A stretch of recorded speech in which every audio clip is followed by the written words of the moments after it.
Hello and welcome to a very special episode of Jokakaka. I'm Jim. I'm Sam. And today we have a special guest. Very exciting. A special guest, would you like to introduce yourself? Tsurugi is the main villain. No! Damn. You heard it here, folks, guys. That's the end of the episode. Thanks for joining. Outro music starts to play. It's me, Mastermind. I'm the funny JoJo animation guy. So like every guest who's been here ever. Yeah, everyone does the funny fucking JoJo video. Oh, damn it. You're not supposed to curse. I heard a new thing. You're not supposed to curse in like the first minute of the video or something. I don't know.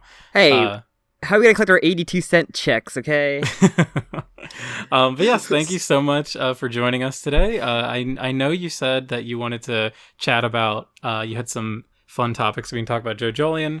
I would like to just say, as of this recording, the most recent chapter to come out is chapter 97, I think, right? That's right? Yeah, I believe so. Okay. Yeah. We try to make a special name for like these special guests. Yeah, maybe I'll come up with a fun little like branding Jokakaka with Joe Bros. I don't know. Yeah, that's a good idea. We'll think of something. But yeah, so yeah, if you'd like to just kind of jump into discussion. Actually, I did kind of want to chat about your videos first. Yeah. All right, sure thing. It's really funny to me, and I was actually just talking about this with some of my friends on YouTube, not YouTube, some of my friends on Discord. Jim thinking the big YouTuber. No, I don't have any friends on YouTube. Don't listen to me. There is this really weird phenomenon where there will be YouTube channels that have like millions of subscribers, and they have videos that have like hundreds of thousands, if not millions of views, and I've never seen them before. And when you reached out to me, I'd never seen any of your videos recommended to me, even though they're like pretty funny, and there are a bunch of them, and they have like a ton of views. I was just so shocked that YouTube didn't work. It didn't give me the videos that I should see. Especially when it's like nothing but JoJo on the channel. You think on like a recommendation that would come up. Yeah. Yeah, really.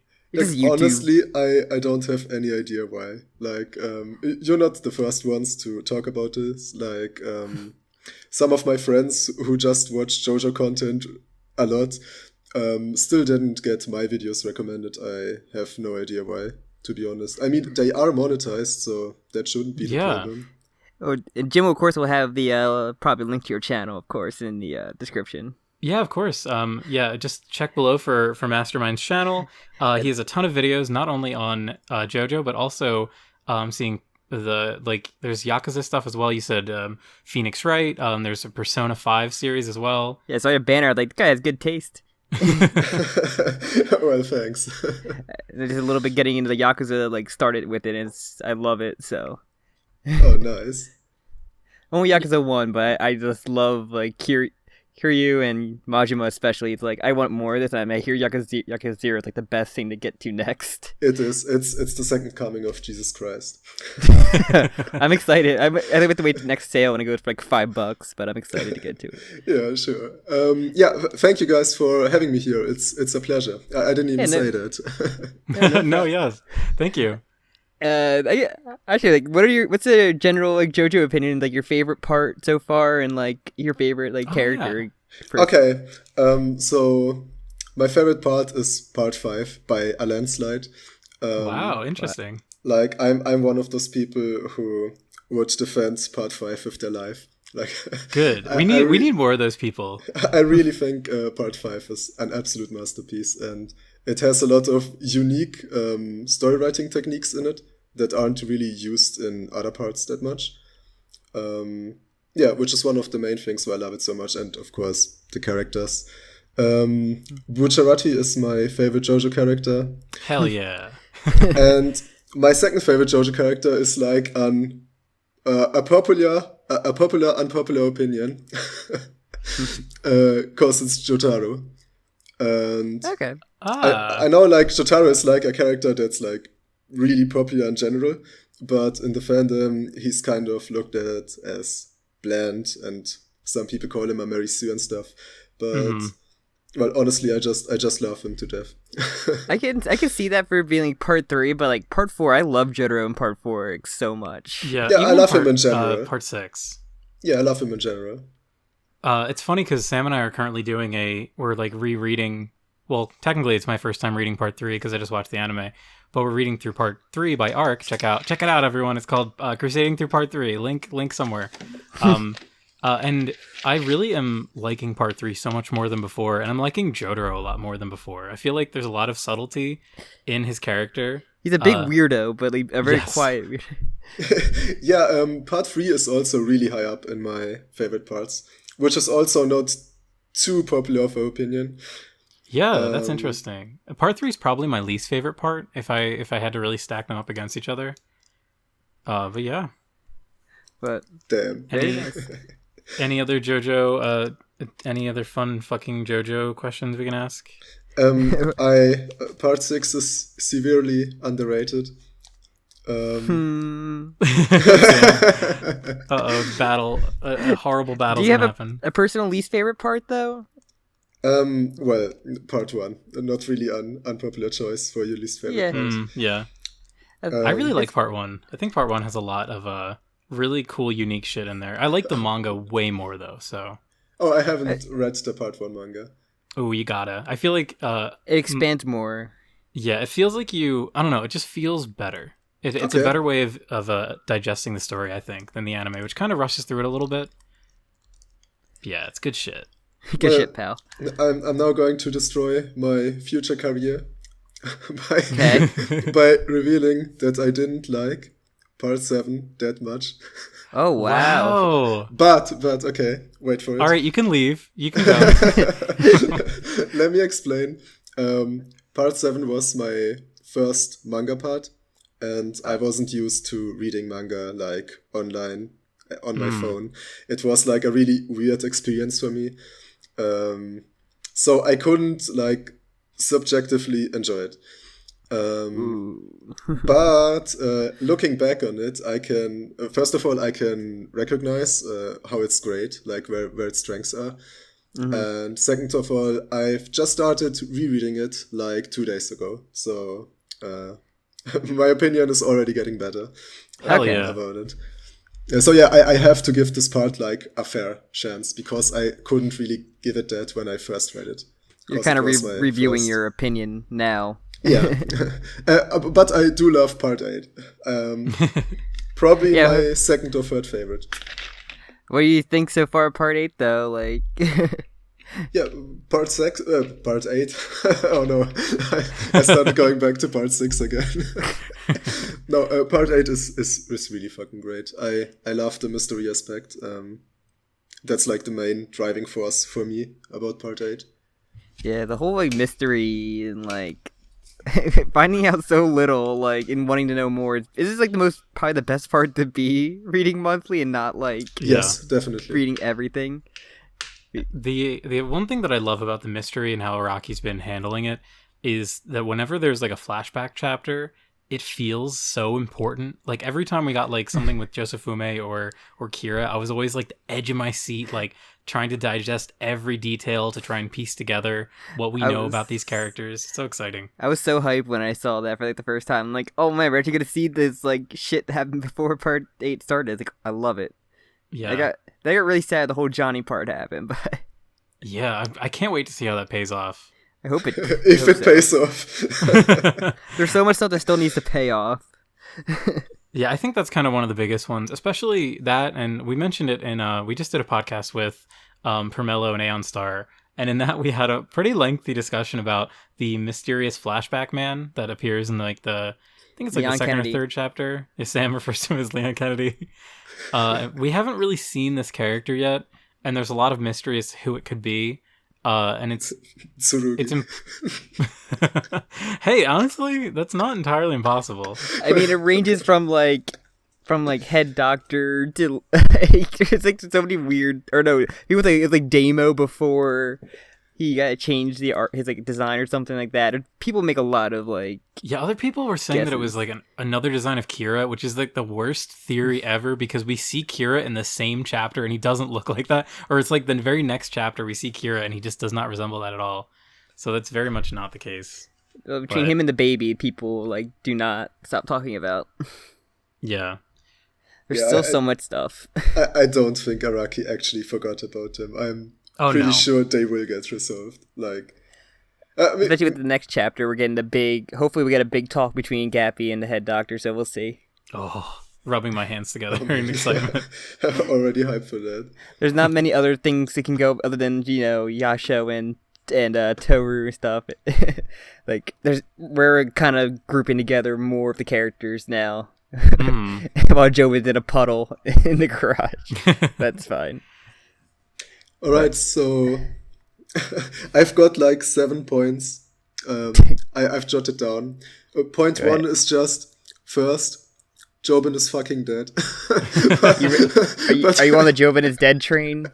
Yeah, there is a train for that, really, because I feel like I'm the only one. I'm pretty sure there are people who still like think, oh my god, Jobin's definitely dead. There's no way he can live from that kind of thing. Like, they take it very, very blunt. I mean, like you've never seen a death misdirect in like JoJo. No, of course. I'm always keeping all the possibilities open. But okay, let's just talk more about Jobin while we're at it. To begin with, I was never on the Jobin is the main villain train. Like, I always thought it was kind of stupid how convinced people were about the fact that Jobin could be the main villain. Like, as I said, I'm keeping all the possibilities open. Like, yeah, I'm considering Tsurugi for the main villain, so I don't judge.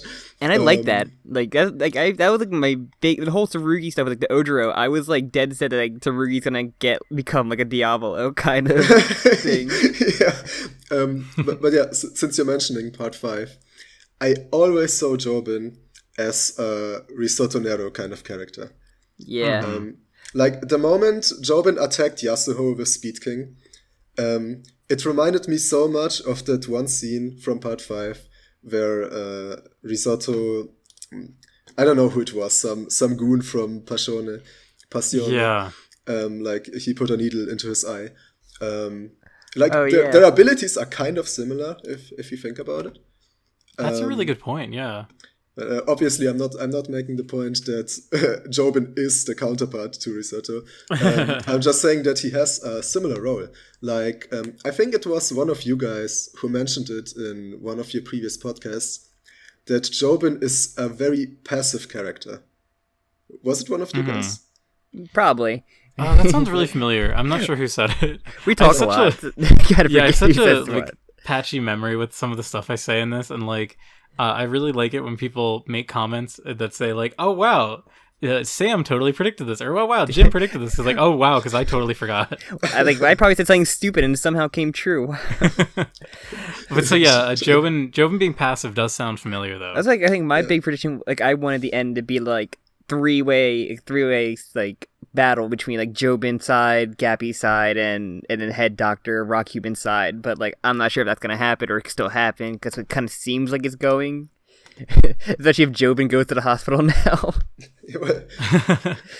or if Awaken 3 leaves just pushes the blood back into him because Awaken 3 leaves can work whatever way it wants to. Damn, I think you just fucking predicted it. I think you predicted what's gonna happen in the first page of the next chapter. She's gonna push the blood back in the hole. This is fine. I'm a doctor.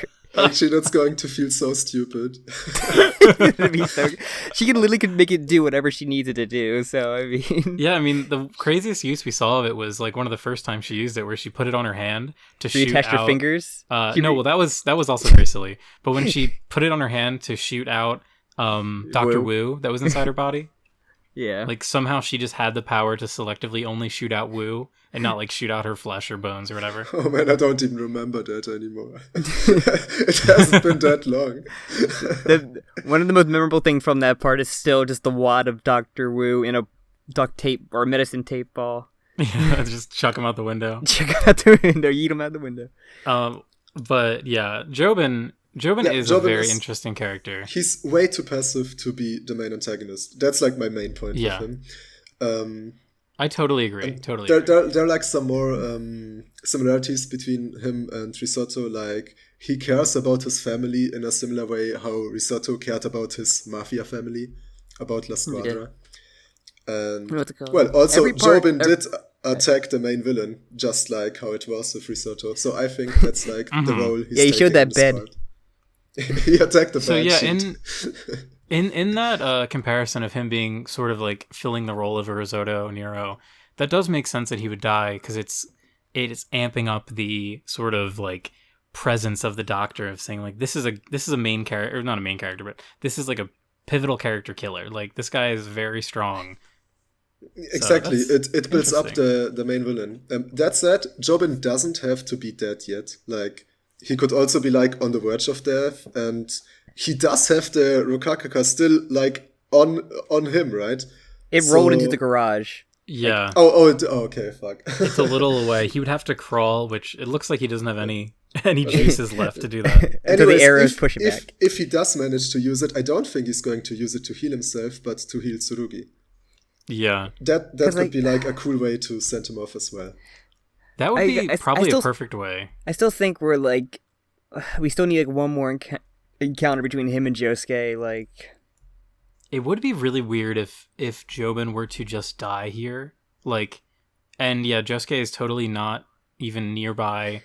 The only encounter that he ever had with him, if I recall correctly, yeah, is the beetle fight. So that would be really fucking bizarre if that was the only planned fight that Araki had with Jobin, is just a beetle proxy war. I never expected him to fight Josuke. Like, I wouldn't find it weird, really. I just thought he's going to fight some of the villains. Like, I mean, there are a lot of different factions at play. Yeah, all he did was kill Ojiro and his girlfriend. I don't think Jobin is evil enough to be an antagonist to Josuke. He's a murderer, but not that evil.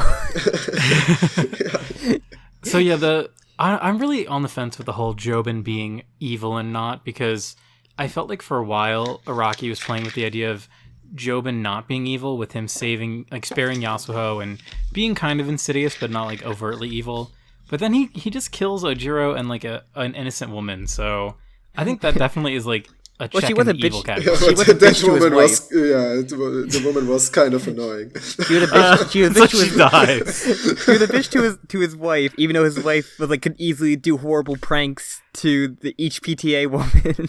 Yeah, I would say smashing a coffee cup, a full hot coffee glass into someone's face is worse than them like calling you a name or making fun of your child. I mean, it depends on your viewpoint. But Jobin just murdered two people and like probably had their daughter find their bodies in the pool together. Oh, I love that. That's one of my favorite bits in JoJolion, is how she doesn't even notice that her mom and boyfriend and her boyfriend are drowning in the pool. Yeah, like, because she's a funny gag. Because she's busy being on TikTok. Yeah, exactly. Her goblin's future stepdad. Oh my god!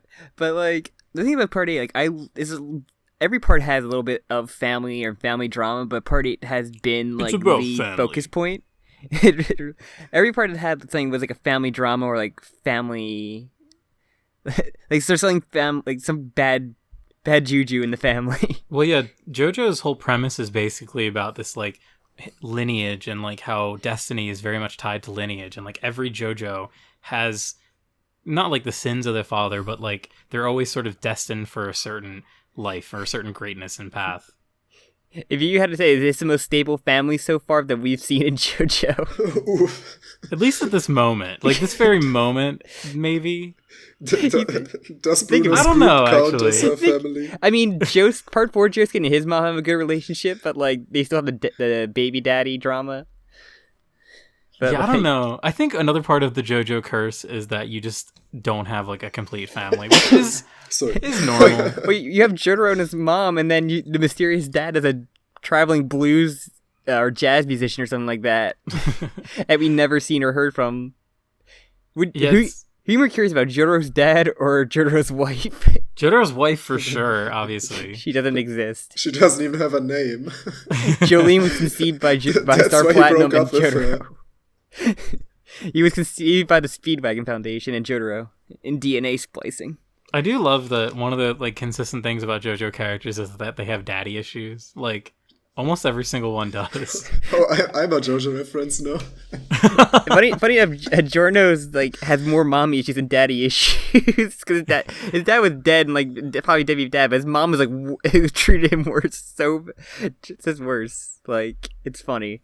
Giorno has like a million weird dad issues because he's got like Jonathan, Dio, his horrible stepdads. But then his mafia dad was his best dad. That's true. His mom was like terrible. She like left a 3-year-old by himself. Yeah, that's probably like he got a really unfair shake, I'd say. Like I think, actually, Joseph Fume's mom is also kind of a shithead. Yeah, I She think almost let him drown. I mean, Oh no, I remember. Like comparing characters, like I would say part 4 Josuke, because at least or Jotaro have the best family issues, but Jotaro's just more the problem of the family. Jotaro also has like a very cool granddad, which in my headcanon, I imagine that they spend a lot more time together than just literally part 3 and then the vacation in part 3. Well, he did teach him the secret Joestar technique at some point. That's true. Of running away.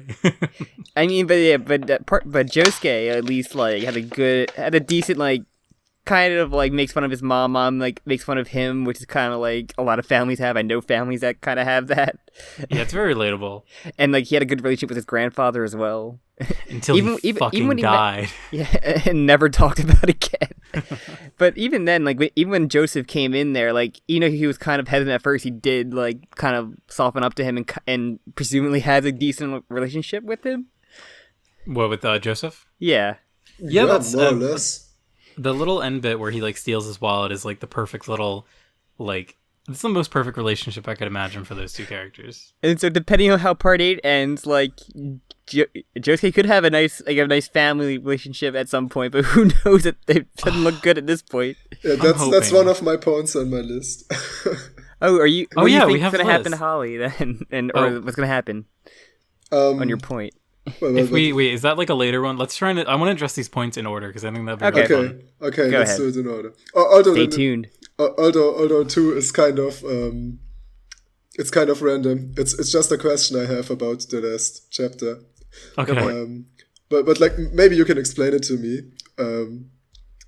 How the fuck is giving up your neck in order to get rid of some pimples an equivalent exchange?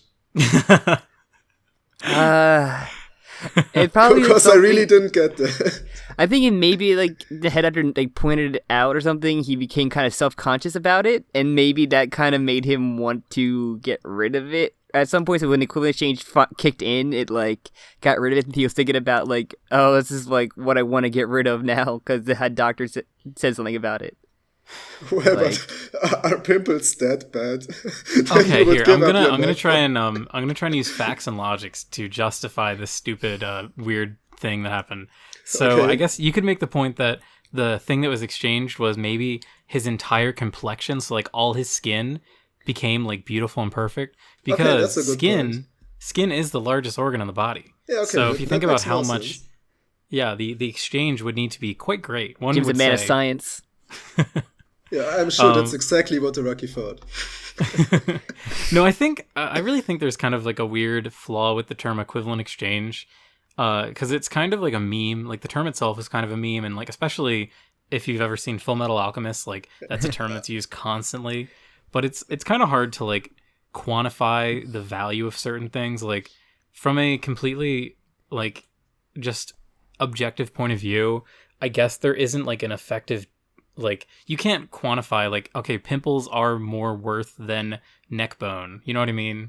So, it's kind of just, like, bullshit. It's kind of magic. Well, the whole... I think we talked about it in the last episode where, they had to say they want an exchange, and then just because he said he was going to pursue the head doctor, it took his neck bones off because he was pursuing him, and it was just the coincidence way to get him out of the picture.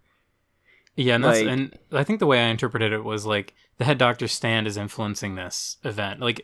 In a way that Wu Tomiki was able to influence the way that the BROKAKAKA worked with his stand. Obviously. But even at the end with Mitsuba, like her nose is like you kind of think like when she talked about having surgery, the nose jobs are always like the thing that a lot of like women who get surgery are like very, very like particular about. Yeah, self-conscious about. And once she got that, it kind of got rid of that image to her, or that she grew past that. Yeah, dude, how crazy is it that all happens in the first, like, actual Mitsuba arc? I fucking love Mitsuba. That is such a She's, great way to like- start that character off. She's like one of my favorite characters in JoJo. Yeah, she She's very was good. until she just wanted to let Yasuho drown in the toilet. She had her reasons. She's fine. I mean, I love her stand. I love her redesign compared to like her first appearance. Yeah, Like- that's definitely an improvement. I love all like early appearance Jobin is like really weird too. Even, like, it's weird because Joshu's first appearance looks kind of different, too. His, like, even though we see Joshu a few chapters after that, his first appearance does look, like, markedly different than later. He's still trying to find his footing of like the designs, I guess. Yeah, I mean, Joshu kind of was perfect the first time we saw him, but now he's even more perfect. Joshu's just the kind of character that gets better and better. I want to see the real Joshu. Joshu is really good. I can't wait to see how where he stands, like, when the part ends. Everybody wants the Chad Joshu moment of like somehow getting one over on Toru or something. I can't wait for the 7-page aura. On Toru. The 7-page From Nut nut. King Cole. Gonna get a 7-page nut. Yeah, the 7-page nut, that was me when I first saw Trish.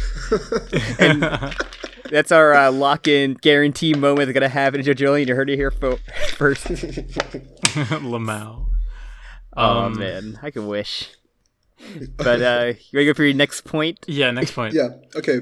Point 3. Which is not really a theory or anything. It's just something I wanted to talk about. Go for it. I have really conflicted feelings about Toru. Okay. No homo. Before the last chapter, I only had positive feelings about him. Really? Like, you know his speech about not knowing what to do with your career and finding your purpose in life. Mm-hmm. I really liked that. Like, I think it's a very relatable topic for a lot of people. But it's not explored very often in media, is it? Really? I feel like finding your purpose kind of thing. I think we kind of see it a lot. I can't think of any examples right Also now. being a med student as well. I mean, like in a career sort of way. But maybe I'm just watching the wrong media. I don't know. But I really liked that, and I wanted to see where it's going. I also like that he's a fuckboy. Same. I could relate. Well, the whole last chapter opened up a whole can of worms with him and the head doctor. Like the I think I said it was like two soul or one soul, two we're bodies. getting to that as well. But now, like, it kind of disturbed me how he was dancing like a psychopath. Like I got a really uneasy feeling. I had the part 5 anime like torture dance song like, in my head while he was like doing that.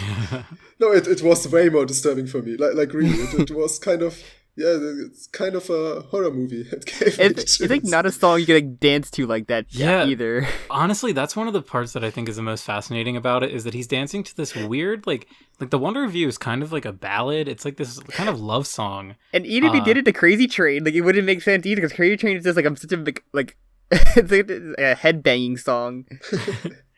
Yeah, it is really it is a disturbing moment, but I have to say that I kind of had that like feeling about Toru. I love Toru. Toru is one of my favorite JoJo characters. Yeah, same. At least in JoJolion.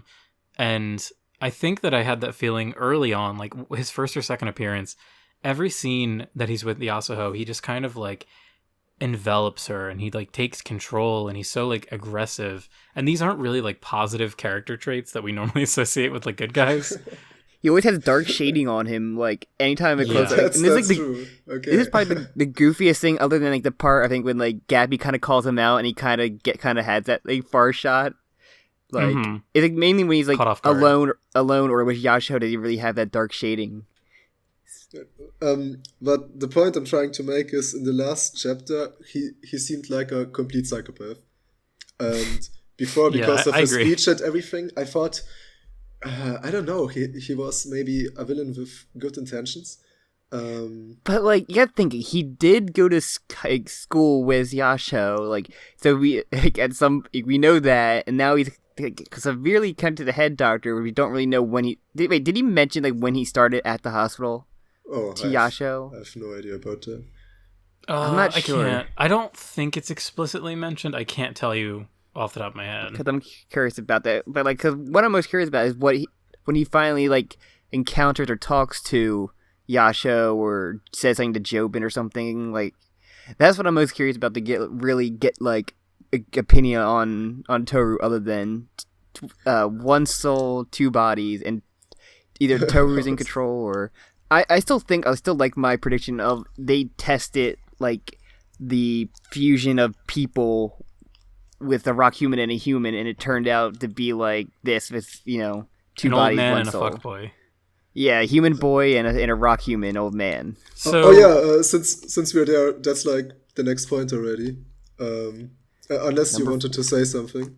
I do have one last thought about Toru just in general, and I really hope, and I think that it's kind of going in this direction, but I really hope that Toru isn't using like weird mind control on Yasuho to like make her think that they had a past together. We do have some evidence that they might have actually, like there is that picture of them, so that is kind of proof. Gappy saw that picture. Yeah, he did. He already saw the DM. Since Toru is Tsurugi, and Tsurugi does have a similar ability, that might actually be the case. Good so point. I had a thought like after we recorded our last episode, but like, because you know how Tsurugi kind of acts weird in that before this whole thing happens arc when he meets Ojiro. Yeah. Yes. Like, no, between that and like him getting like going to the body bag. Mm-hmm. Oh yeah. So, like, what if like since Akafu or the head doctor Gappy kills that body and Toru needs a new body and he picks Tsurugi, and then so Tsurugi's acts even weirder because like whoa. Like, I had like that a brain blast. That's a brain blast right there. Or like his influence is starting to like take over him, kind of thing, and that's why he's acting super weird. And that's why that's why Ojiro like had calamity happen to him when he tried to go after him. Like he fell off the cliff, like something like that. Like, that does tie. Yeah, that does do a good job at tying the whole calamity thing, because that was probably one of the weirdest developments with Tsurugi. Was like, why were all these weird things happening around him? Oh yeah, like the baby falls into. I do have a theory about that. Like, I actually had this weird thought about, and just like, what if he's like, or Toru's stand is that he can like he can control other people's stands, or he can like control people like a little bit, or starts to like, influence them or overshadow them, kind of thing. Mm-hmm. But he can switch off between these bodies. Like, what am I thinking? So there's something in the media that had that kind of thing. Yeah, the switching body thing. In case you're still referring to the one soul, two bodies theory, I think it has some good evidence, or let's call it hints, throughout JoJolion. Because, by the way, not credit to me, this is just stuff you can see on Reddit and stuff. Like, every time, or at least a lot of times, we focus on Toru or the head doctor, there's always a focus on them opening their eyes. And a really big part is like last chapter, the one panel that everyone is calling the Blair Witch panel, where the head doctor is like a lifeless puppet. And what if he actually was a lifeless puppet at that moment and had to be activated because the soul had to travel from Toru to the head doctor? Mm-hmm. And yeah, I was thinking like he could like do like an autopilot, or like a very minor autopilot, so he's not like completely like brain dead, or like maybe he can't, but maybe Toru can, and Toru's autopilot is dancing around while listening to music. Yeah, and that's why like when head doctor wanted to go to Gappy, like he went back to Toru because Toru figured it out, so he just set him on autopilot to go to Gappy, and then he'll switch back like once he gets there. So that's maybe. Yeah, that's it's really a big can of worms. I still heavily think that weird thing, Toru has a weird power to like control people, or like add a body to his collection. Mm-hmm. Well, you wanna hear a really crazy theory? Go for it. Of course. This is a place for it. Okay. Well, yeah, that's like my main point, because it's such a crazy theory, but I love it so much. It's that the main villain Wait. Where do I start with it? I need to build it up. Don't say Holly. Okay. No, Tsurugi, of course. We already had that. But Funny Valentine had a space manipulation theme. Which is why a lot of people were like, okay, Kato is the main villain because she also has a space manipulation theme. And that's like the theme for the new universe, as opposed to like time manipulation. Yes. For the main villains. But I believe that space manipulation is just not cool enough as a concept for the main villain. A deck of cards. And especially that. But I believe you could call Funny Valentine's ability a timeline manipulation theme, because he has the ability to pull himself, like other versions of himself And others. from other, and us from other timelines, but like at the same time. So what if Part 8 villain has the ability to pull himself from the same timeline, but like at different times of his life, into the present. And well, the main thing about this would of course be that Toru and Satoru are the same person, but like 80 years apart, or I don't know how old they are exactly. Uh-huh. More like 70 he had the same age years apart. as Yasho, I think, or. Yeah, probably about that age. What do you think Tsurugi is like the youngest, the original? Yeah, one? that's like just an extra one because it would be really cool and it would explain some things, like why weird stuff like calamities are happening near Tsurugi. So I really like. There's not a lot of evidence for it, but I like the timeline stand theme as the main villain theme. As the main villain stands theme. And we kind of don't really 100% know if Head Doctor is a rock human. Like, that is why, anything about that.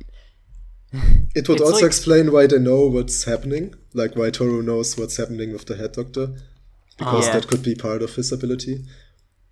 That would be so crazy. Like, I really like this. This is a really fun theory, because it would also have, like, quote unquote, the main villain. So saying that Tsurugi is a version of the main villain, having the main villain like extremely early in the part, like Poochie levels of like featuring the villain early in the part.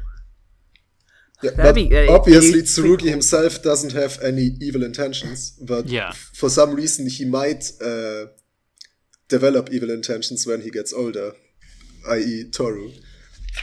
I also love the idea of seeing like a 30-year-old Toru or like a dad bod Toru, and like, this sounds awesome. There are so many possibilities. No one's saying he can only pull 3 versions of himself into the present. Like, what if he can pull 30 versions of himself into the present? And we can have like a girl version. Oh wait, no, that wouldn't work.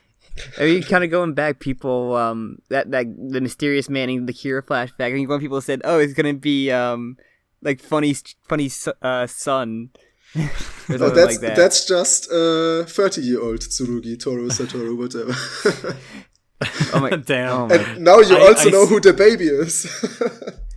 Oh my god!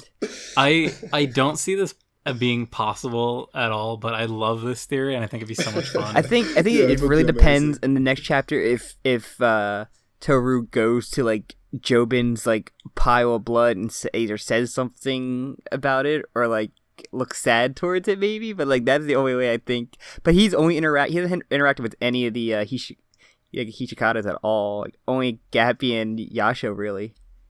Yeah, that's why I think it's so weird that he just kills Jobin. Quote, I'm putting kills Jobin in quotes because I don't think that he actually killed Jobin. Can he see who he's actually like killing with it? It seems like he is pretty like omnipotent with this power. So other than just knowing like, oh, you're pursuing me, I know you're like Toru probably has some info on Jobin, so he might even target Jobin specifically. It's like the ultimate stand for a Karen. If he's involved with the rock, are you pursuing me? He would have a ton of information on Jobin because he was getting fed information from Mitsuba when she was going in for treatments with. Yeah, that's right. So I actually was thinking about the rock humans because I assume Toru has some connection to the rock humans, and obviously so does Jobin. But yeah, Mitsuba herself could give some information. We'll find out. All she wants to keep saying is about Calamity and the head doctor. She's been a bit of a broken record lately. Like, I mean, it's been a running theme. Like every arc, of like 89 years old, broken record, and like. But I think it's really interesting how Mamesuku and Mitsuba are describing the head doctor's ability in two different ways. Yeah. Like, maybe none of them are completely right. Yeah, I'm not sure it's one of your opponents, but like I just don't know what Planet Appraiser's like role in this ending like is going to, especially like, with the encounter coming up with the Gappy and him with the head doctor. Like, so I've been thinking about this a little bit. There's this because I think we mentioned it in one of our last podcasts, and I really said like I can't picture what character the Planet Appraiser is supposed to be like a reference of or like a mirror version of in the original universe. A lot of people say Rohan. Yeah, a lot of comments said like Rohan, and so thinking about that, like Rohan's role in the finale was kind of like the first victim, like the inciting victim of Kira. So maybe because we know that he's heading, like right now, the head doctor is right behind the Planet Appraiser. So not saying that the new universe stuff has to perfectly mirror the old universe stuff, but sometimes we see echoes. Like maybe he'll be the first victim that causes Josuke to like have to act in a different way than planned. You'll get ripped. You get like turned to a pile of cloth again, and then reassemble himself. I do want to see the head doctor putting him in like a paper shredder, like shreds and shreds of doggy style just into a paper shredder. Like he just leads for like Jobin to like light him on fire at some point, but like I'm not sure that's gonna happen now. I don't think Mamesuku will die pretty soon, or at least not the next chapter. But I think we all agree that Mamesuku is probably going to die. Because I definitely see the sentiment for it. They've already faked out his death, unless you just do an Abdul where he'll just get like completely eviscerated at the end out of nowhere. I don't know. This guy just gives off huge death flags. Or hear me out. When all our characters team up and use their stands to like Jobin will light his arrow on fire with bubbles attached to it as well to like remove like a quality like is Planet Appraiser's crossbow arm fused with Speed King fused with like the bubble to take away an aspect or something, or like there would so to remove the oxygen of something, or like shit, I'm trying to think. I had like a fun theory about the Planet Appraiser. Oh, the one thing about the Planet Appraiser that I would really like to see come back is him explaining the whole thing with Josuke's stand. Because we know that he knows. Oh yeah, that the random plot point. Yeah, the stand is not bubbles; it's chords. Soft and Wet produces small chords that vibrate or rotate extremely fast to look like bubbles, and he seems to know that there's like a significance behind this. And if he doesn't explain it, I'm gonna get mad. It's a minor thing. I mean, it could just be something Araki read at a magazine and wanted to include. Star Platinum can extend its finger. Okay. I guess, yeah. Giorno can do everything. That's true. Like, everyone can do everything with their stand. All right. Is there anything else? Or what's your next point? Next point. Okay. I want to ask your opinion about Kato. With opinion, I mean, like, your predictions about Kato. Because I've never been too keen on the theory that Kato could be the main villain. I never got that thing. But now that we are like so close to the finale, it seems, and Kato still hasn't shown up again yet, and still hasn't really fulfilled her role, I'm kind of considering it again that at least she's going to play a huge role in the final fight. People said she's just going to show up and like shoot Kyo out of a card or something because you're like interrogating her. I don't know. Maybe Kato can actually, through her cards, bring the different Toro, different Toros. Oh my god, into they're the all being present. stored, and they're all being stored in her cards, like all the different Toros. Yeah, like Tsurugi was there at one point. The mystery alright, man so- was- the king Toru, the queen Toru, the Jack Toru. They're all dressed up funny. Exactly. So I've been rewatching Adventure Time lately, and it's really fucking good. I recommend it highly. But it gave me a funny idea for a theory. So there's a really funny episode where it's just like Finn and one of the other characters, and Jake the dog, who his power is getting like big and small and stretchy. He's not in it for the whole episode, but Finn has like a weird pocket on his shirt the entire episode, and then at the Never very there end, any other time. yeah, it's never there any other time. So you're just like, what is this pocket the whole episode? And then the very end of the episode, one of the characters is like, hey, where's your friend? And then he's like, oh, he's in my pocket. And then he just points to it. So my theory is that Kato has been in Jobin's pocket. Oh my She's just God. waiting there. She's sitting there in her stand, waiting for the Oh fun my moment where God. she's gonna peekaboo surprise. But no- jump out. I think something horrible just happened to her son that she risked her like life to save. So now's the time to save him. Oh my god! Just imagine Kato killing Toru like it was nothing. Like It wasn't Jobin's blood. It was blood she had in a card to make him think he was dead. no, but seriously, like- that would be super hype. She's like a huge black market like organ dealer, so she just had an extra heart like in her card that she just replaced Jobin's with. One thing I do want to say though is I'm totally in agreement with you where a Kato main villain situation does seem kind of weird, and more so on the point that we haven't seen too much of her as a character. Like, Other than like the flashbacks and like a Yeah. little, mostly in the flashbacks, but they're like little things of her like other than that one main interaction where she like stormed to the house. with very few exceptions, most of the idea of like a main villain is kind of a meme in JoJo because like if you think about Cars, like Cars isn't really like the like main threat. Like it's pretty shared through all the Pillar Men, But especially Wamuu Wamuu. Wamuu felt like the more main villain to Joseph than anything. Yeah, That's but true. so I guess you could say like, okay, well, Cars is the one that gets the power up, but like Kato doesn't really fill that same role that almost any other villain has, where the villain is like very present, even like early in the story, if not early in the story, at least the midpoint. At least alluded to. And they get like a significant development. Like Kira gets really strong development. Poochie Gets his own has like, chapters. yeah, Poochie has like excessive development. And Poochie's also like included way early on. Poochie probably had the Diavolo most gets- backstory. What's up? Poochie probably had the most backstory out of like not including Dio because he had like yeah. Yeah. not including Dio. And like even like Diavolo and Doppio, like not only do we get kind of in midway point their backstory, but we get like one of the greatest fights in JoJo with Metallica versus King Crimson, which is like the coolest shit ever. So it just doesn't feel right that she would just kind of swoop in and be the big bad. I don't No. Yeah, know. of course. Although And- she might be a good guy in the end. Who knows?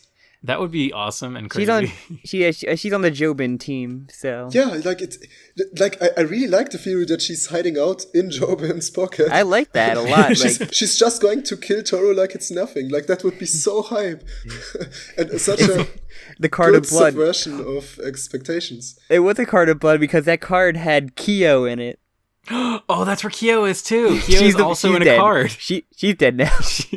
That'd be really funny if Kato did show up just out of the pocket and then just like open another card and Kyo's dead body. No. There's like, oh, here she is, but she's been dead the whole time. This so is don't how worry it's about gonna it. happen. Her card, she goes to other space like it's her cards, but is where Vanilla Ice sends people is into their cards. So it's Abdul like without arms, You see What the arms fuck, appear man? and then Abdul. and it's like it's all come back to this armless Abdul. And then Comes half in. of Iggy shows up. And then no, Iggy doesn't get vaporized. He got kicked. Iggy got horribly kicked to death. Oh, I thought like his lower torso got vaporized. No, he lost a leg from a pet shop. Oh, yeah, okay. Never mind. Ignore that. No, Iggy gets one of the most brutal deaths in all of JoJo. Oh, it sucks. It's so sad. Like it's like out of all the dog deaths in JoJo. all right, real quick. Will the dog survive Part 8? Yes. Will the dog pursue the head doctor again? Oh, Brutally oh. murdered. Oh shit, maybe. Poor dog. With a dog bark at Toru and immediately get like vape turn inside out. Oh man. No. What's the dog's name? I think you're onto something here. we need to find out what the stand does even more.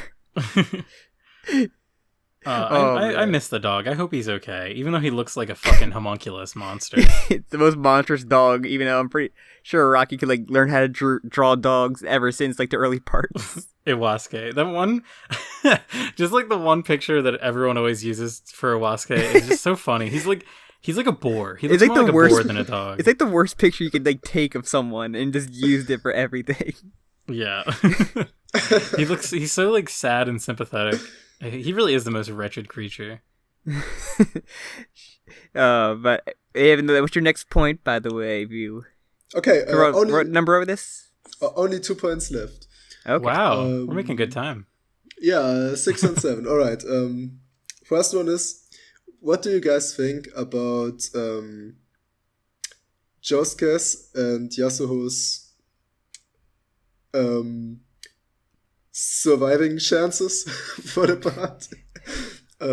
This is a rough question. Because right now, I think Josuke has a pretty good chance, but Yasuo right now is like in super rough state, especially with Toru, unless she gets saved and like repaired. But for me, it's the other way around. Of course, right now Yasuo is in a bad state, but it's just the ways the characters are written and which flags are raised for them.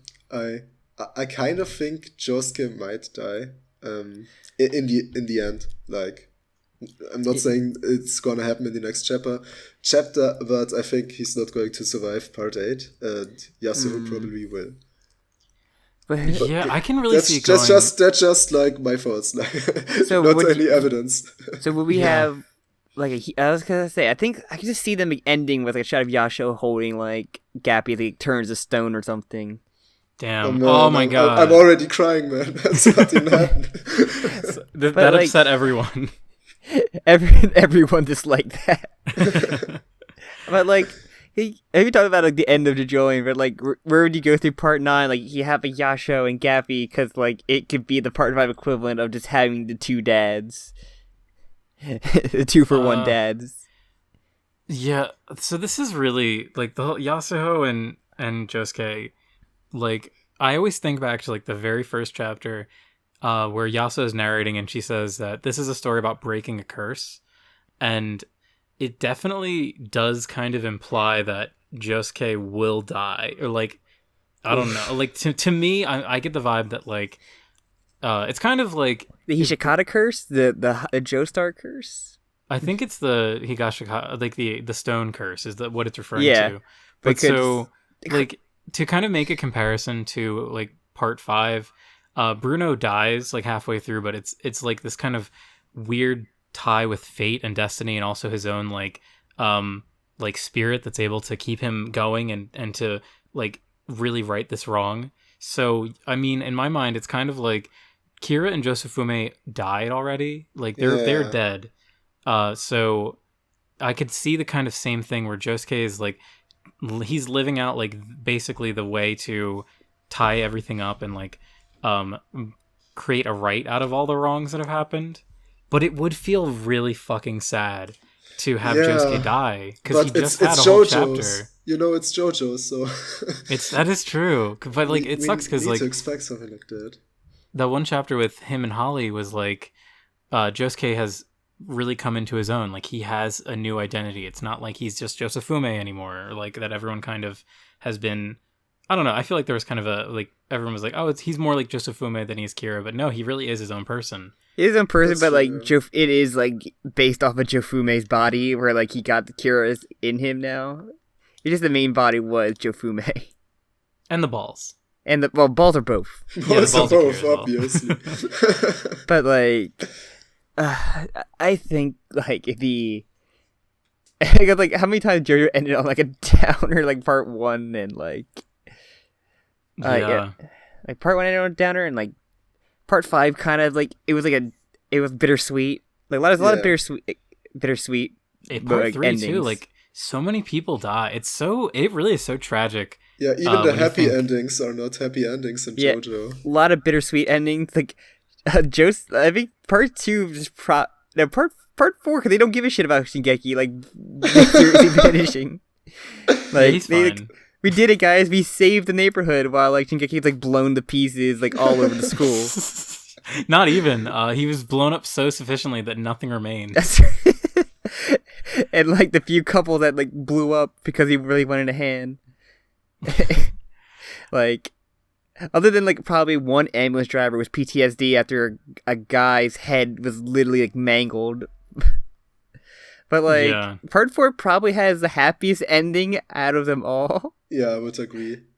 Definitely. Yeah. Like, damn. It's sad. Damn, I really have not been even considering the this. The biggest downer is Rohan's house burning down by near the end.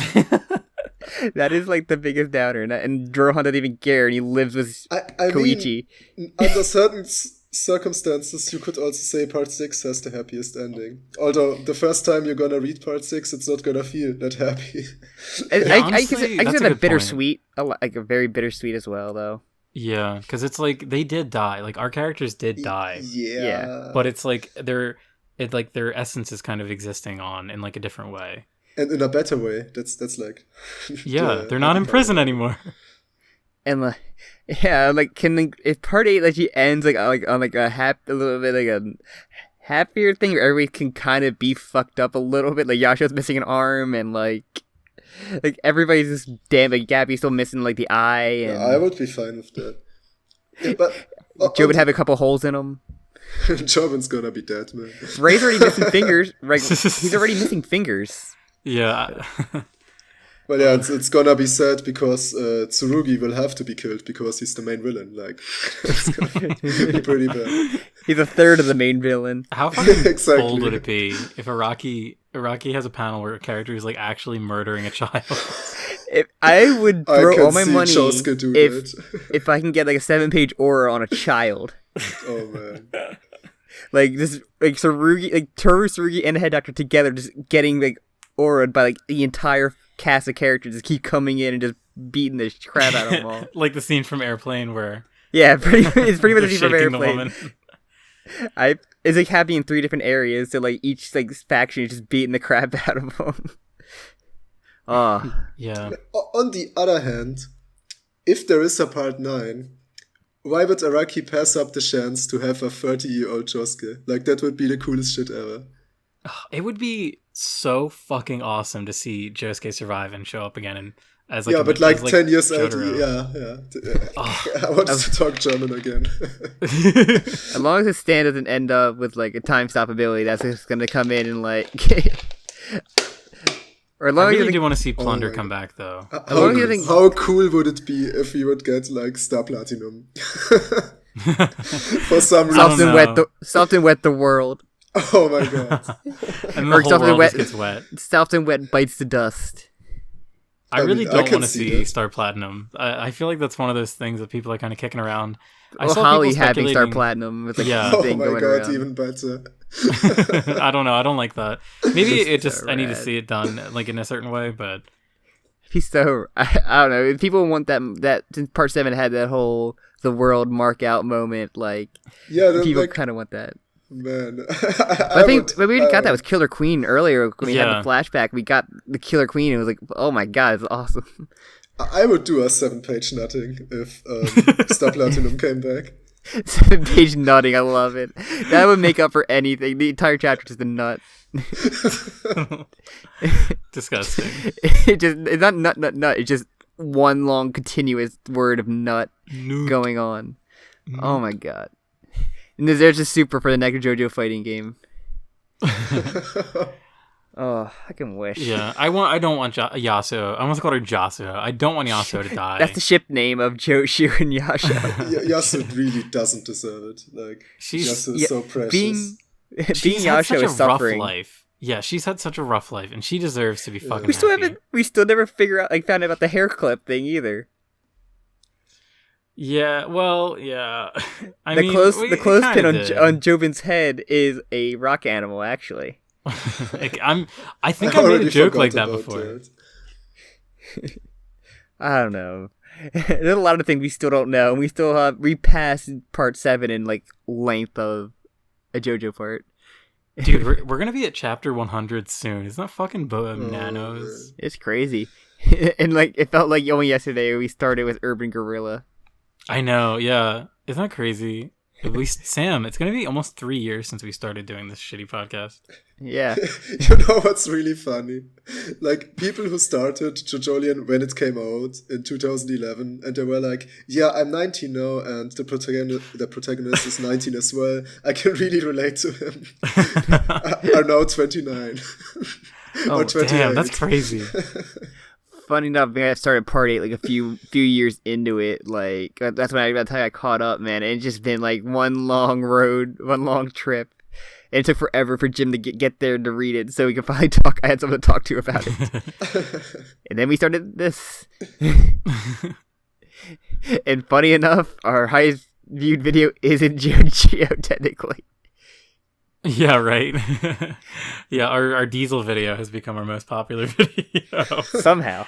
Check out our Diesel video, everyone. I'm gonna watch that right after recording this. It's what Part 9 is gonna be. Oh, nice. Can't wait. Part 9 was written in the 90s.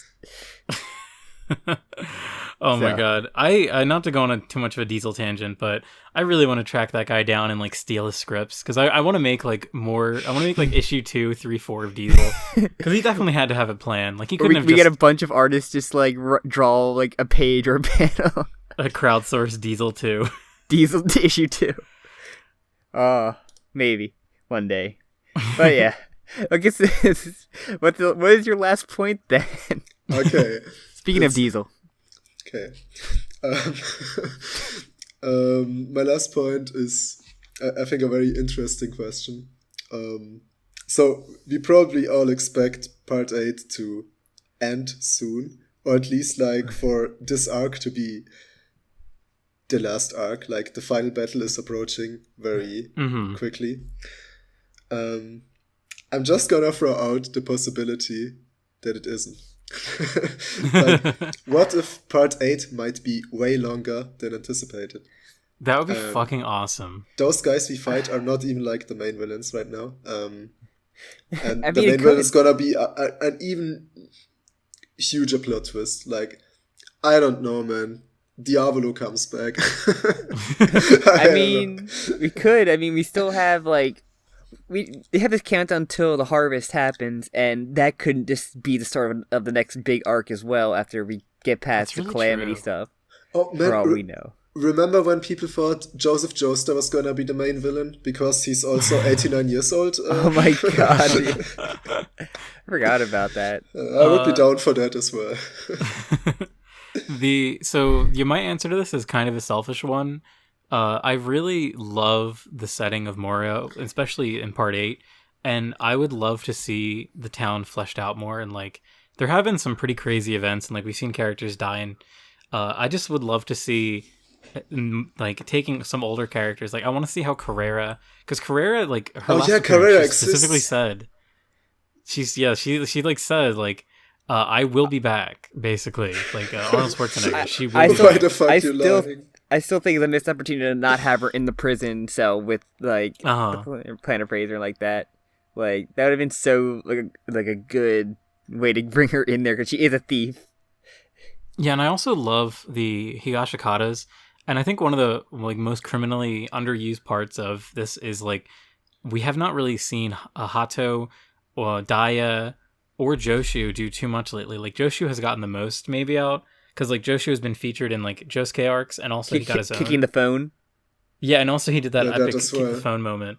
But like Daya really hasn't had a time to like flesh her character out more. And like, not saying that we really need that, but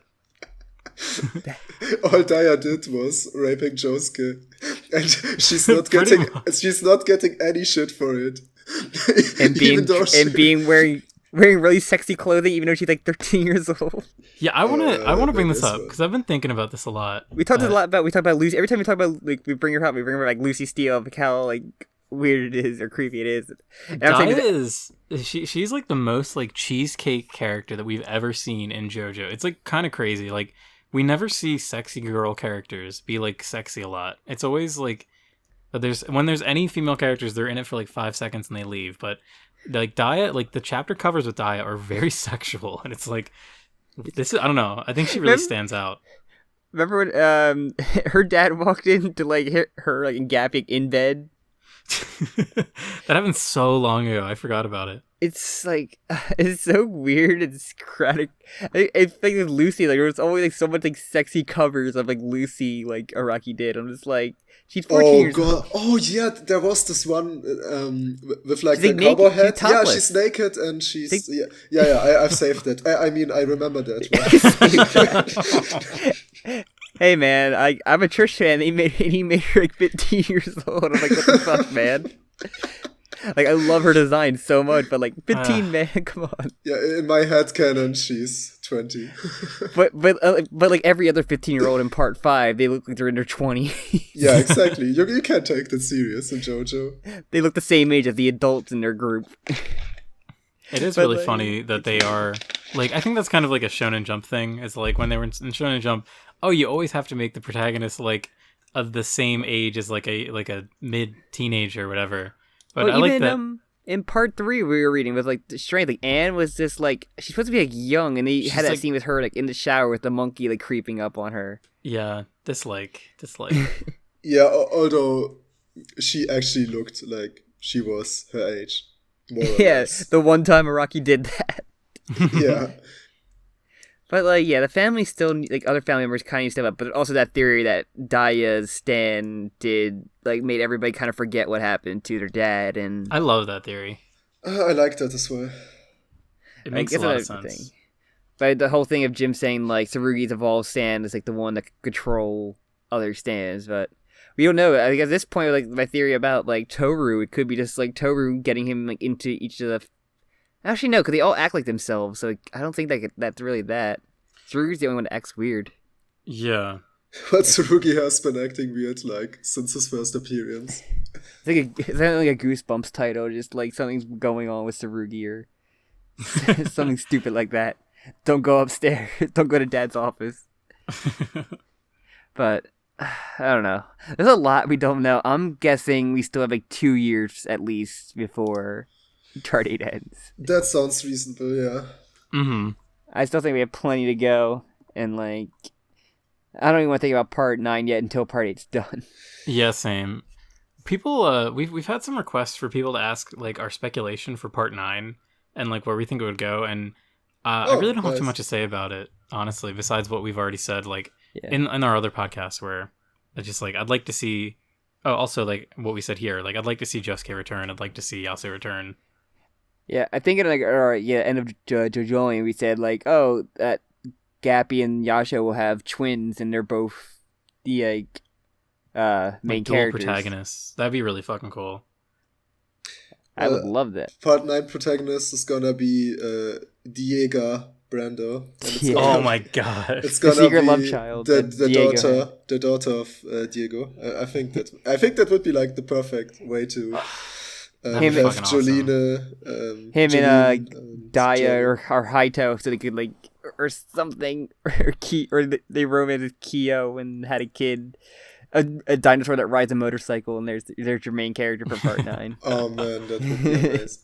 Also, something that would really work like as a genre would be like not mystery. Wait, how do you call it? Like a krimi? Oh, you call it krimi? Okay. Oh no, it's a German word. No, a krimi. Yeah, krimi is a German word for like crime mystery, kind of like crime mystery. That's what I meant exactly. Author's note. Like it's like I think of shows like really a fan CSI. In German, there's Tatort. Oh, like God. Those kind of like procedural crime stories. Yeah. Yeah, exactly. Like a crime mystery would really work for JoJo. I don't know, like with stands, like it would be kind of a Death Note thing, you know? I think with less battling and more like pure mind games, but with very complex and different stands. I think it would really work out. Yeah. That'd be cool. I would love to see like a weird departure into like a new genre, like how Part 7 really embraced like the Western aesthetic. Western aesthetic and stands were like mostly part of them. There were very little humanoid stands in Part 7, where Part 8 had them like a lot very robotic. like machine-looking ones, and I'm be interested to see where Part 9 would fall under. Furries.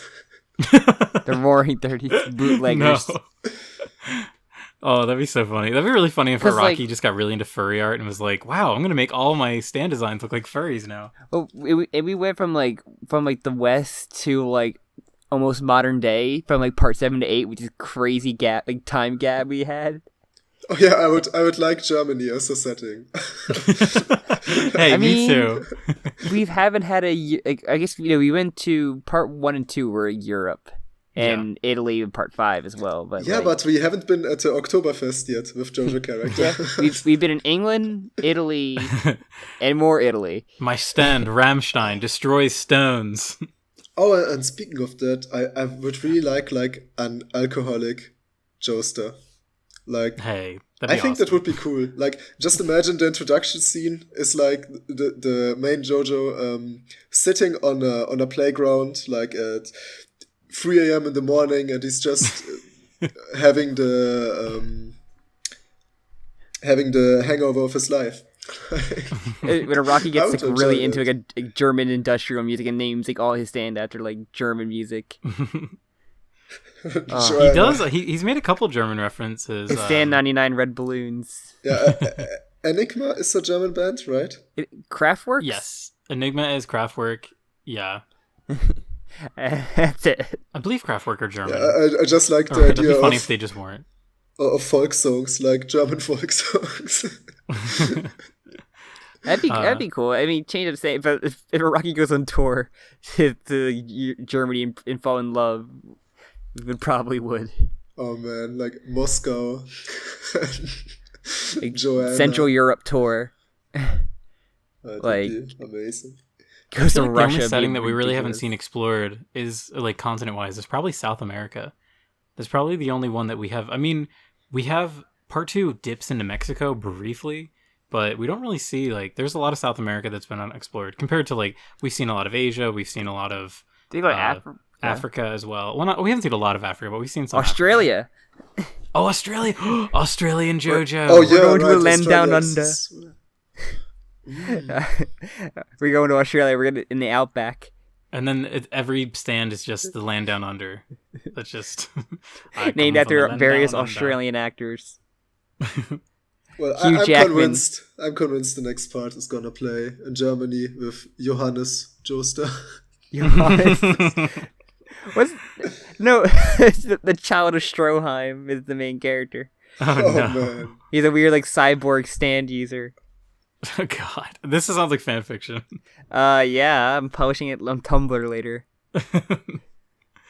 It goes with my Joseph X Stroheim fan art. I guess we just have to keep track of where Rocky goes on vacation next, because that'll probably be where the next part is. It's gonna be about how Stroheim's adventures in World War II. And how all the characters have to come to terms with the crimes that Stroheim committed. It's Joseph trying to like tell his children how he was friends with a Nazi at one point.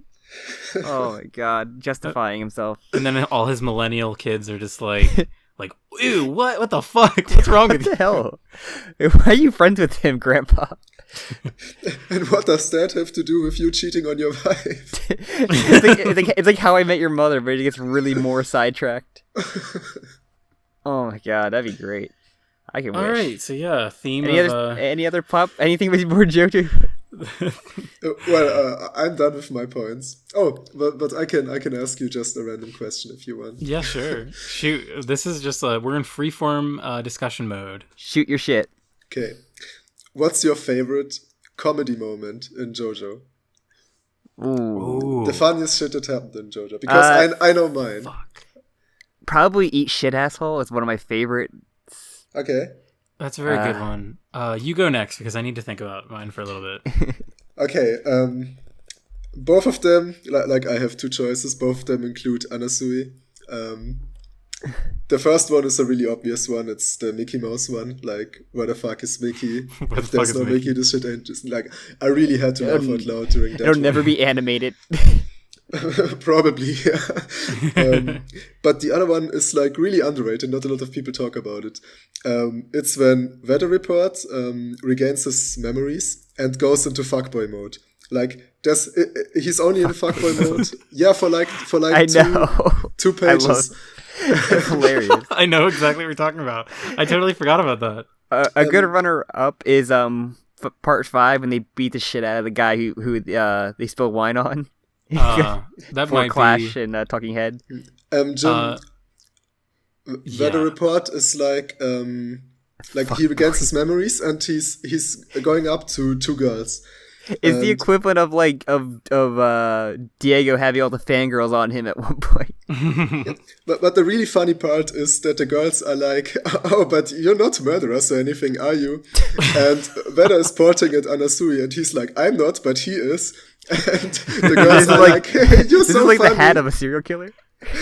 The girls are like, "You're so funny," but the fun part about it is, it's true. Like, he's not a murderer, but Anasui is actually a murderer. Like, I don't know why I really find it funny.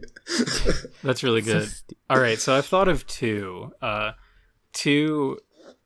not entirely sure. I don't want to commit to these, but these are the 2 that came to my head. So in the Yo-Yo Ma fight, I think there's a part where Yo-Yo Ma licks Jolion's feet. What? And it's really fucking creepy and weird. I think that's I don't real. remember that at all. Maybe I'm like making shit up. Jim's the only person that remembers Yo-Yo Ma, so it's probably. I need to check that out. Maybe I'm like literally. Maybe I'm remembering a scene from the Super Mario Brothers Super Show. If you were wrong, then what would be your the backup and the runner up? All right. Well, the other one that I have is the scene when in part 7 when Diego is first like. After they saw him like dying on the side of the road, and he's slowly learning how to use scary monsters, and he's behaving like a dinosaur, like around Johnny with the coffee.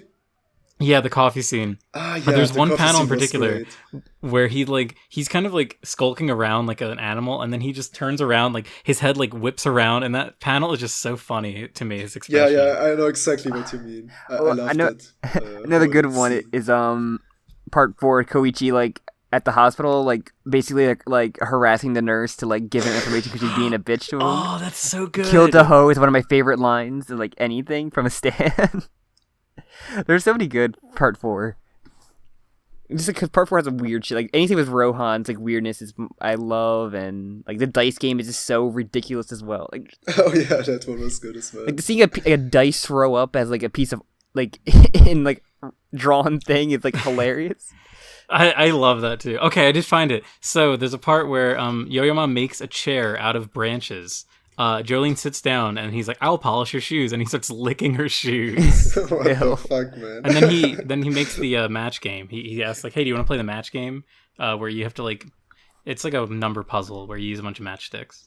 Okay. I think a match game as like the actual game show from like the 70s. Yeah. That's why I corrected myself, because I was like, "Oh, this is going to be confusing." How come you're remembering this feet licking scene and none of us? Jim loves Yo-Yo Ma. It's like his favorite thing. Yes. I really? just want to be frank. I'm not a creep. I'm not a creepazoid. I don't have like a weird foot fetish. I just think it's really funny how like his instant reaction is like, "I'm going to start licking your shoes." I don't know. It's one of those moments that's really creepy, and I think it's hilarious.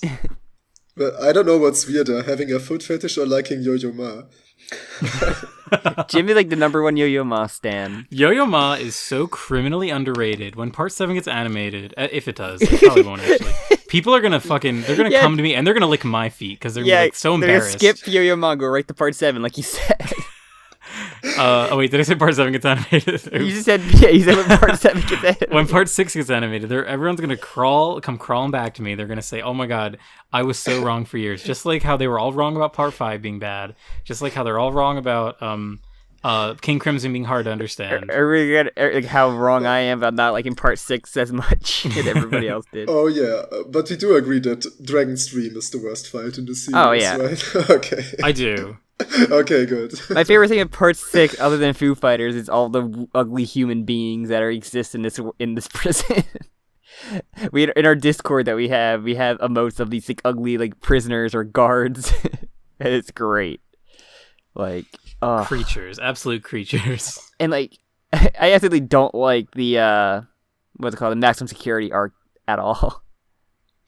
Like I like Survivor. I think Survivor's a really fun idea. It was more There's a like fun from a idea. meta element and cool Dio flashback too. that's like the best part. Anything, the Dio flashbacks are the best part because Yeah, they're Dio. fucking awesome. But like, yeah, I don't want to go into part 6 shit. It's fine. Nah, we don't have to. Anything else? This is the time to just bring up random JoJo And shit to talk doesn't about. even have to be JoJo if you want. Oh yeah, I wanted to mention earlier. I saw in your thumbnail. I don't know if you've made any videos about it, but you seem to be a Danganronpa fan as well. Sam and I love Danganronpa. I'm like the biggest Danganronpa fan on earth, man. Hell yeah! Best girl. Oh fuck. All 3 games, you can just pick any. You have to pick one out of them all. Okay, but I'm gonna choose my subjective one, not my objective one.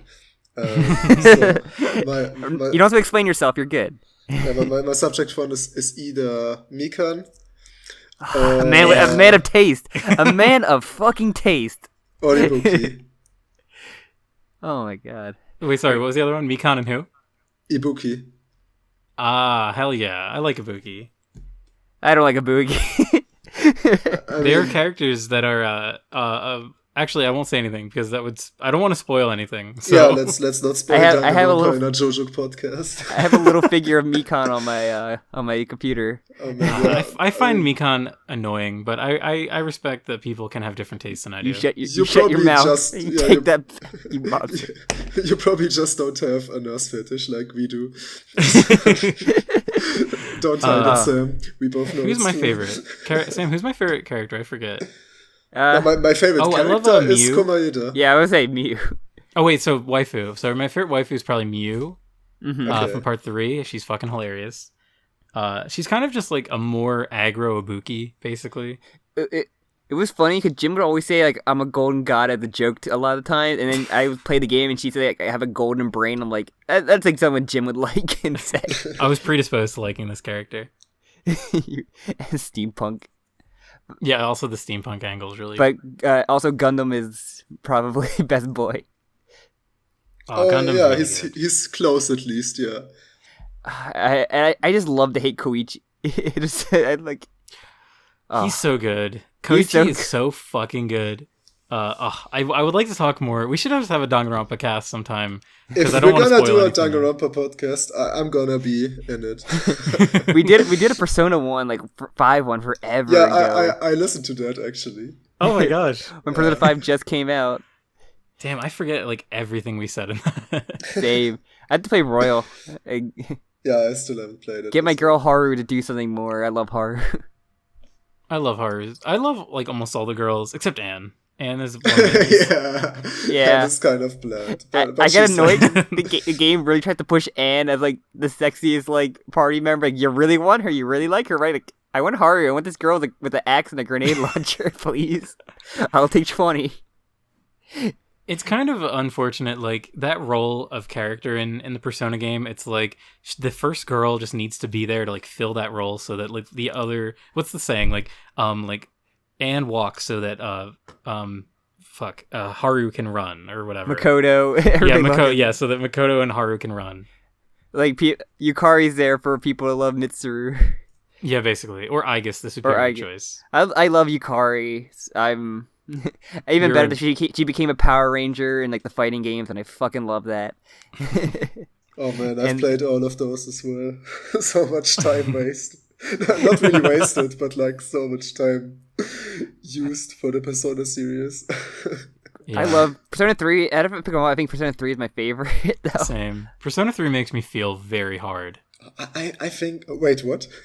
Oh wait! Oh my god, that sounds horrible. I meant Persona 3. Jim, is that a good day? No, it's not. My words are being contorted. I mean, Persona 3 gives me like very big feels. Like I feel incredibly sad and also love it at the same time. For me, it's Persona 4. I think. I think that's pretty common. I think it was like 3, 5, and 4, but I have to play through Royal because I hear it does better with certain things. But I'm waiting for that to go on sale. All right, here's what we're gonna do. We're gonna have like the great Persona debate, where it's gonna be Persona 3 versus Persona 4. What is better? That'll be there. 4. I was thinking about like if I talk to my sister, she can get her to do that too. She loves fucking Persona. Oh hell yeah! Oh yeah! I can ask him. Awesome. Yeah, dude. Revisit Persona. We're gonna revisit all the things we did during the Neon Cast days. It is so refreshing to not have to talk about JoJo, or not have. Well, maybe not. That sounds a little like bitchy, but to get to talk about other things that aren't just JoJo. Oh my god! Do you know my Fighting Gold parody I did with River Dude? I actually just saw it on your channel. I didn't actually watch that one though. Okay. Instead of Fighting Gold, he sings Persona. And I get so much shit for that, like, daily. Like, the JoJo fandom just hates Persona so much, apparently. Like, really, every single day I get hate comments about that one line. Like, why not both?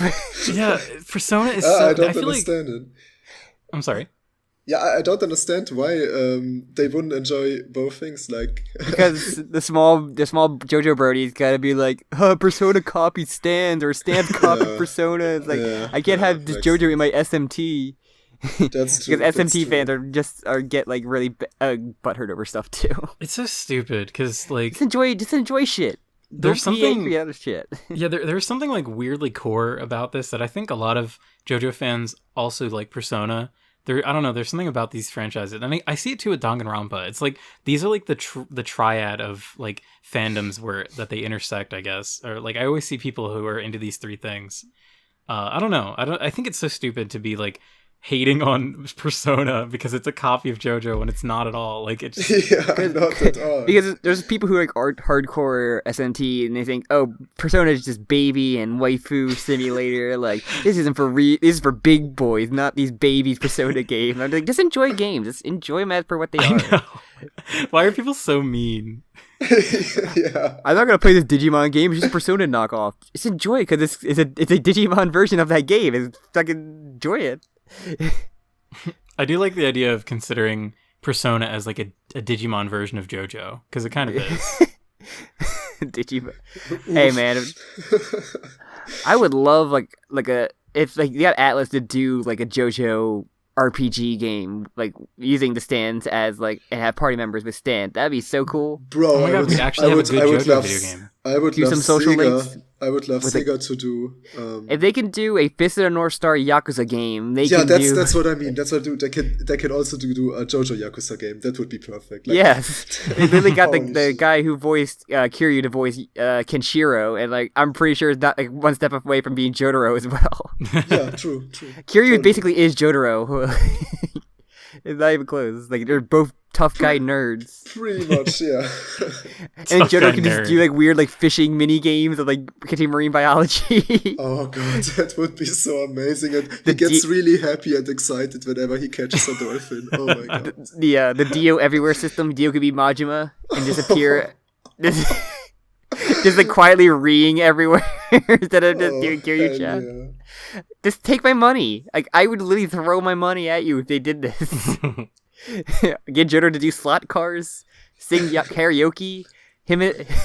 I would love, or like while him and his daughter like doing weird things. They could literally do Child Jolene as an equivalent to Yakuza. Oh my god! Think about it. This is easy money here. Sega. Think about it.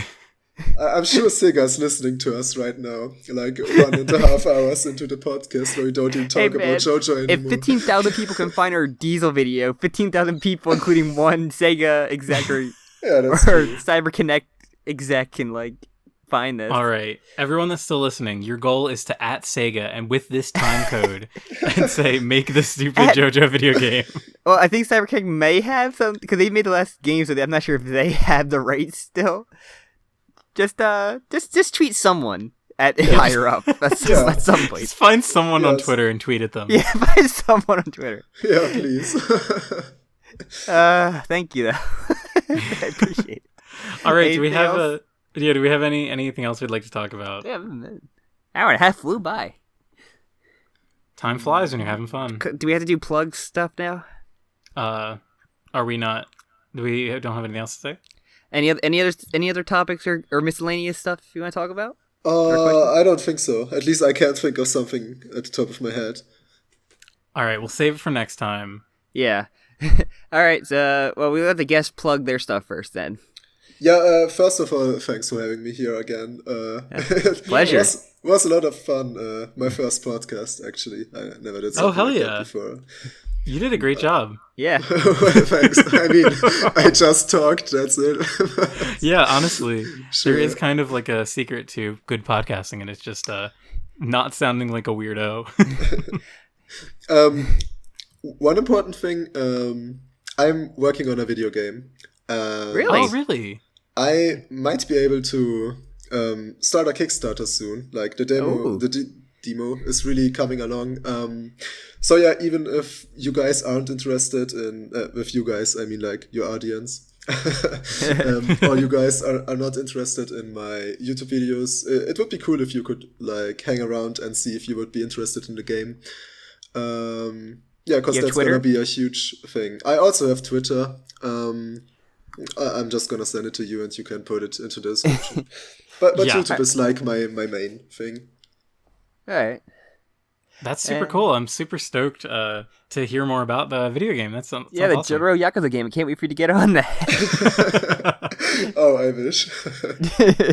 Oh yeah. So thank you for listening. Like, comment, subscribe, all that thing. Definitely check out our guests' videos. All of them, every single one. Even if you have no idea what a persona is, just watch all those too. It's fine. Yeah, you can piece it together.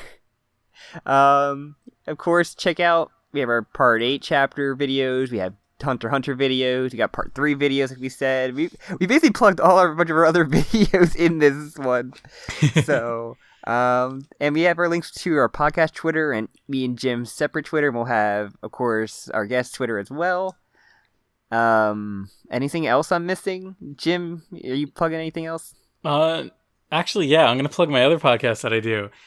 Check out the podcast that I do with my other friend, where we are we're doing a Steven Universe rewatch. It's called The Crystal Men. So Are you reviewing it? I mean, well, yeah, it's a rewatch review. So it is a review. Where every week we rewatch an episode of Steven Universe and we talk about it, and it's been Just one? ton of fun. Yeah, we do. We're doing the asshole thing where we only talk about one 11-minute episode for 40 minutes each week. So Okay. Nice. really trying to stretch out that content. I got you. Anything else we're missing? Any last call before we sign out? No, that sounds good. I just wanted to give one final thank you to Mastermind for Yes. coming on and chatting with us. This was totally a blast. Can't wait to do more in the future. Yeah. My I would pleasure. love to do a Persona one or Danganronpa one. Danganronpa. Yeah, I really want to do. can't wait for the Danganronpa one, actually. I'm tempted to replay them because like I'm kind of like rusty with my knowledge about it. And you watch me butcher like names horribly, even worse. But anything else? Thank you All right, again.